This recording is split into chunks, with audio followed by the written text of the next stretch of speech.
Well, our next question was sent in to cornydrivethrough@gmail.com from Don Markowitz. Hope I'm pronouncing that correctly. Jim, like so many others, I felt the Steiner brothers never really fit into the WWF during their 1993 to 1994 run. In your opinion, do you think this was in part due to the lack of depth in the tag team division? Along with the Steiners, there was Money Inc., the Smoking Guns, the Head Shrinkers, the Heavenly Bodies for the SummerSlam match. Once Money Inc. broke up, they were basically replaced by the Quebecers as the top heel tag team.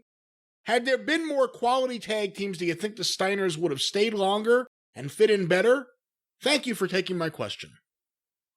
I don't know whether they would have stayed any longer or fit in any better, because they weren't concerned with the quality of their, I shouldn't say that. They were concerned with going out and having good matches, but the Steiners were not concerned with the quality of their matches over the way that they were being dealt with in a business fashion.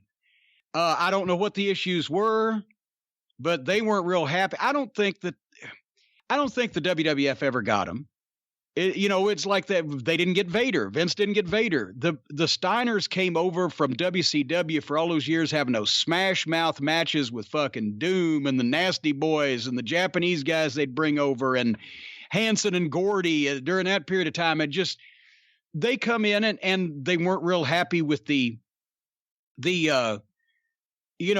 guys that wanted to just sit around on the house shows, or, the Steiners were not dangerous, but they were stiff and you knew that they were there. And as a lot of guys have testified, when either Rick or Scott grabbed a hold of you, it was like being grabbed by a thing from another world and you went where you were supposed to go.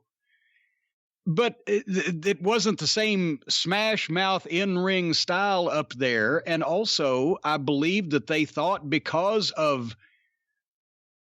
they're the fucking Steiners, and look, they ought to be being used on top instead of just rotating in this mix. Because I remember we had the SummerSlam match, and they loved that. The Steiners did, because they liked working with the Midnight. They liked working with my tag teams. We knew how to do their shit, and then as a result, they would do our shit.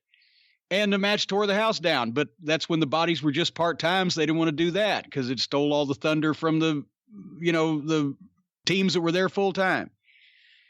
Then when the Steiners came to work for me in Knoxville, October of that year, it was first or second week of October. We had them in for 4 days.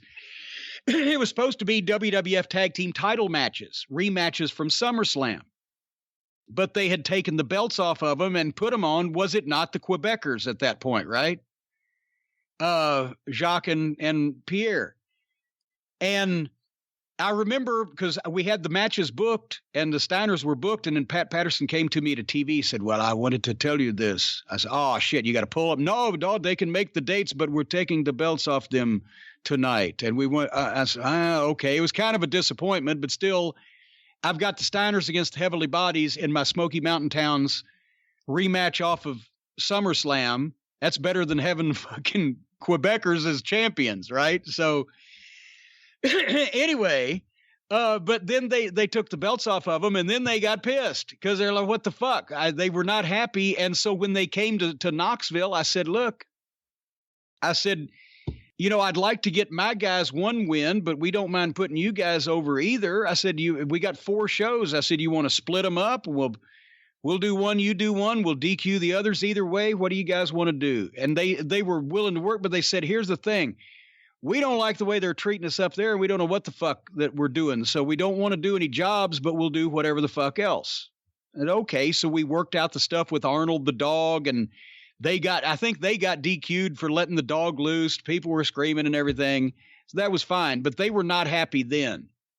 And then that was October. They didn't last much longer into 94, and they left. They didn't fit there. They didn't feel comfortable. They weren't being used to the level they thought they should be, and they just decided to do other shit. Yeah, even more so than the Road Warriors, Vince had no idea what to do with the Steiner brothers. Yeah, it didn't work. A lot of times there, the NWA talent would go to the WWF, and they'd be forced to either slow down or lighten up or kind of flake off or just be put in a mix of funniness. And I don't think they like that. I mean, Scott Steiner not liking funny, right, as people are saying, but he didn't ever act silly. He was funny within his own self, but Scotty didn't act silly, especially in those days. And Rick Steiner was the epitome of funny in the Varsity Club, but he wasn't once again winking at you when he was acting like the dog-faced gremlin. And they were both capable of fucking taking anybody down, stretching them, and sticking their toes in their ears, as Phil Hickerson would say. And once you've got your toes stuck in your ears, you're in a pretty horrible state.